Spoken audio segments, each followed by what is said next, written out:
दर्शक बंधु राज्य रे समस्त को मिलिबो 3000 टंका भत्ता सरकार कले बड़ घोषणा। राज्य रे थिबा भत्ता अधिकारी मानव पई आसिला खुशी खबर। एही दिन ठार मिलिबाकू जाउची 3000 टंका भत्ता। तबे कोन रहिची संपूर्ण खबरटी जानिया पई वीडियोटी को शेष पर्यंत जेमितेले देखंतु।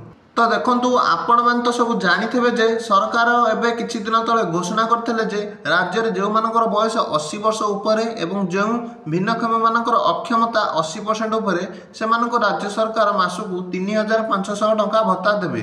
तेणु आउ जो सब भत्ता अधिकारी माने रहीगले से माने दाबी करुछन्ति जे तांकर मध्य भत्ता टंका बढ़ा जाऊ, तांकु मध्य भत्ता टंका बढ़े कि 3000 टंका भत्ता दिया जाऊ। ए नै कि राज्य रे किछिटा स्थान रे आंदोलन मध्य स्टार्ट हे गलानी। तेबे जो भत्ता अधिकारी मानकर बयस 80 वर्ष तले एवं जो भत्ता अधिकारी माने भिन्नक्षम एवं सेमानकर अक्षमता 80% तले से माने मध्य दाबी करछन्ति जे सरकार को पाखरे तांकर भत्ता टंका मध्य बढ़ा जाऊ, तांको भत्ता टंका मध्य बढ़ाई 3000 टंका को बढ़ा जाऊ। ए नै कि सेमाने सब सरकार को पाखरे दाबी करुछन्ति। तेणु लगुच सरकार से दाबी शुणव एवं विशेष सूत्रु मिलुवा खबर अनुपाई सरकार एमानकर दाबी शुणव एवं किछि दिन मध्य से भत्ता टंका को बढ़ाई 3000 टंका करियो बोली विशेष सूत्रु खबर मिलुची। तबे यह थिला आज अपडेट टी। वीडियोटी भल लगे चैनल टी को लाइक और सब्सक्राइब कर दियंतु।